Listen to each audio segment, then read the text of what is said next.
In this video, we're diving into some of the strangest sleep hacks that surprisingly work, and some of these tricks are so bizarre that I had a hard time even believing the last one on this list. Starting with bananas? No, literally. It sounds insane, but eating a ripe banana about 30 to 40 minutes before bed could send your body a gentle sleep cue. Bananas are packed full of magnesium, potassium, and a chemical that helps your brain make melatonin. In short, this yellow powerhouse is packed full of things that can relax your muscles and help flip the sleep switch in your brain. The Memory Stroll.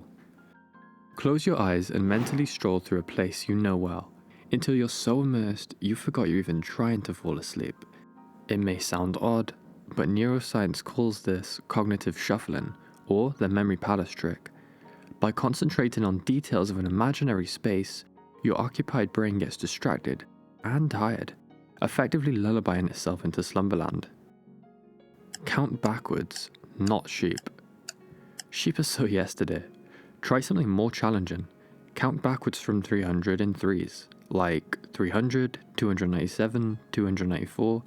I mean, sure, you'll sound like a math quiz narrator in your head, but that's the point.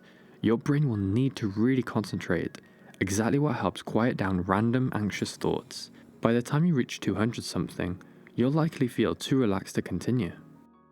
The chilly shower trick. This one feels intense, but it works.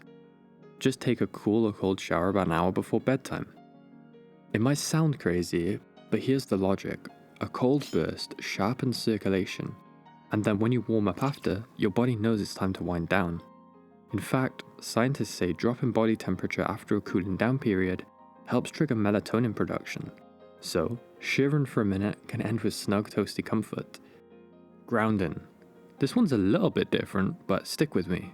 Grounding, also called earthing, means physically connecting with earth. Think of hugging a tree, walking barefoot on grass or sand, or even using special grounding sheets and mats. The idea is that Earth's surface has a negative electrical charge, and touching it lets those electrons flow into your body. These electrons act like natural antioxidants, lowering inflammation and stress in your body. Paradoxical Intention. What if not trying to sleep actually helps you sleep? I know it sounds nuts, but this actually flips the script. You try to stay awake instead of forcing sleep, and by doing the opposite of what you want and kind of being rebellious with your brain, you take the pressure off of falling asleep. The less you stress about drifting off, the easier it becomes. In practice, lie in bed and think, I'll stay awake, I will not fall asleep, maybe in a dramatic villain voice. This weird trick reduces the performance anxiety that piles up when you're watching the clock tick. Surprisingly, people who obsessively worry about sleep often sleep better with this mindset flip.